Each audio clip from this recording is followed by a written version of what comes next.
I have known Tristan since 1994. We were friends and comrades in the Bay Area, in Berkeley, Food Not Bombs, Cop Watch, etc., doing activism in a great community that I miss dearly. The pictures around you, the photographs Tristan took over the course of many years around the world, participating in protests and documenting very exciting, interesting protests. He went to Oaxaca and El Salvador and Iraq, and then the famous tree sit in Berkeley. Is that it? I cover them all? Palestine. Don't forget Palestine, yeah, right. Where, as everyone here knows, Tristan was shot by the Israeli Defense Force in the head with a high-velocity tear gas grenade, which I'm supposed to be talking about, and maybe I'll say a few words about the international movement to ban the use of tear gas and related chemical weapons, as was billed on the flyer, as if I was an expert in it. But I did a crash course yesterday, right here. This is a Physicians for Human Rights report on the use of tear gas in the Middle East recently, so I probably won't read anything from it and just kind of wing it. But there is an international movement to ban the use of tear gas and related chemical weapons, because Tristan's not alone. Hundreds of people have been injured and have died from tear gas, not just from blunt force, impact wounds, but also from the chemical agents themselves. But for that, I want to thank Gabby and Air, two friends of Tristan's, who put this together, and how much work that must have taken.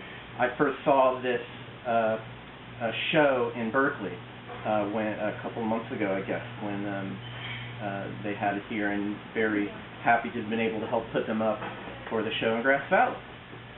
So again, glad that everyone could come out.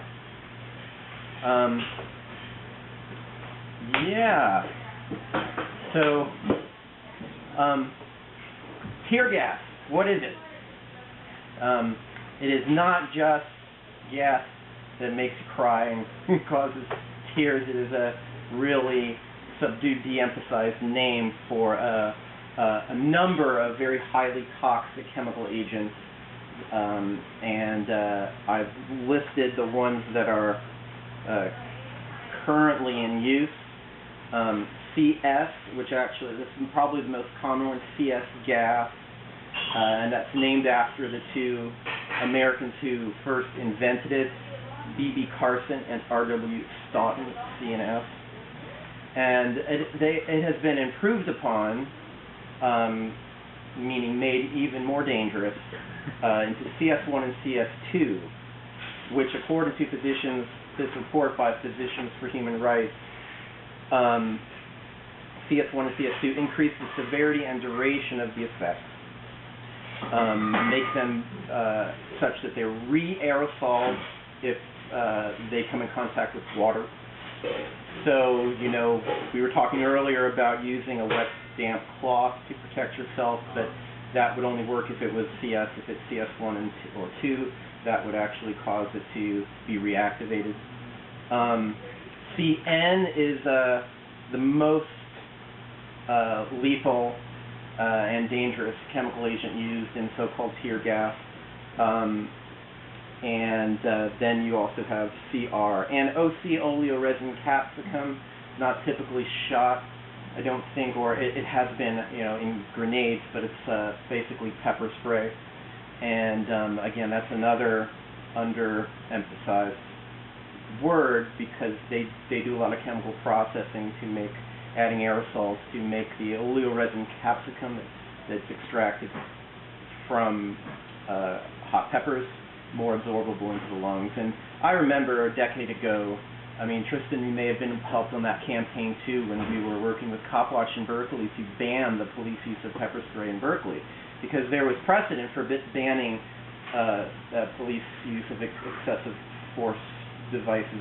Police dogs were banned, probably still are, and police helicopters after the People's Park riot. So we actually lost that city council vote by one vote. And it was, even back then, 10 years ago, because of the 100 people back then that died from just simply being pepper sprayed by police, sometimes in combination with being hogtied. If you have asthma or if you're old and you get the stuff in your lungs and then you're hogtied or handcuffed, thrown in the back of a police car. People have died from these things. One of the problems with chemical less lethal weapons, as they're called, I think at some point they were called non-lethal, but that had to be changed, is that there isn't as much regulation around them. Whenever an officer fires a gun, they have to submit a report and write an elaborate justification of why they did it. But less lethal weapons are used all the time. They're misused all the time and lead to death.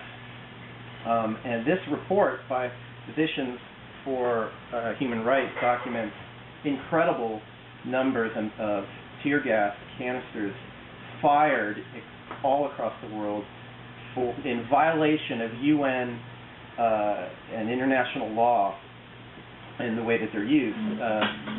Some of those violations are around just they are used to break up peaceful assemblies that are not riots.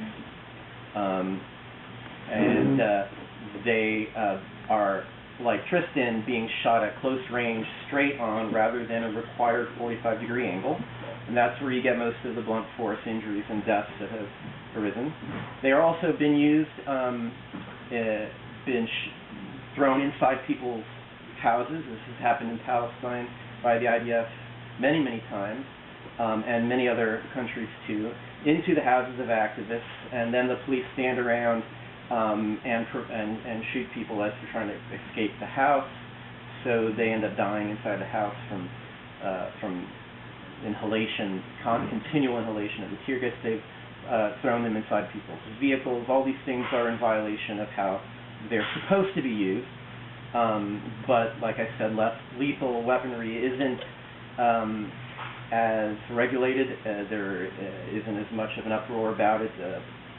Officers can more easily lie, like in Tristan's case, and the government can more easily lie in defense of the officers that they were being used appropriately. So there is an international movement to ban them, and I support that. What else can I talk about? I don't know. Yeah, any questions? What kind of tear gas were you hit with? The question was, what kind of tear gas was Tristan hit with?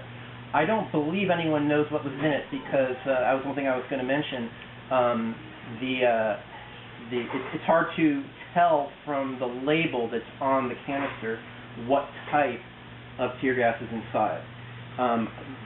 Some of the tear gas that was used in Bahrain in 2011, there were many different kinds, and the activists and the doctors who treated people were able to correlate by the color of the smoke and make some educated guesses. The lighter colored smoke was probably CS, but people were having seizures and more severe reactions to the yellow colored smoke. But again, the governments who use these things don't reveal what is actually in them. Sometimes by the canisters you can tell who manufactured them. I think there's a big manufacturer in Brazil, but most of them are being manufactured in the United States. And they don't fall under weapons of war. So they don't have the same kind of restrictions as selling armaments. And that's one of the things that Physicians for Human Rights is trying to demand, that these weapons should be considered weapons of war and have the same restrictions as selling other armaments. Nancy? I just wanted to add, Jonathan, it was the canister itself that introduced it. Right. Then it was a high velocity canister. Shot at close range. Right. I don't know if anyone. Tristan probably doesn't remember, but the gas may not have even injured anyone nearby. I don't know. Yeah. I was unconscious. Right. Yes. Tell us a little bit about the form, the band, superintendent takes it. It's always going to be misused as long as it exists. It's the attempt to ban the manufacture of it or the use. I wish I knew the answer to that. You know, when I build myself as the expert that's going to talk on this, I was just the only one willing to do it. So. Well, thank you Yeah. for doing what you've Sure. done. Does someone want to give an update on Tristan's case? We have two cases going, a criminal case and a civil case. And the criminal case went before the Supreme Court, and it was narrowly focused, saying that the investigation done by the IDF was negligent and inadequate, which it was severely so. And the Supreme Court agreed and said they need to reopen the case and do a new, better investigation. So they have until November 15th, I think, to complete that. Then he has a civil case which will follow after that. They're waiting for the reinvestigation. So that's how it's going so far.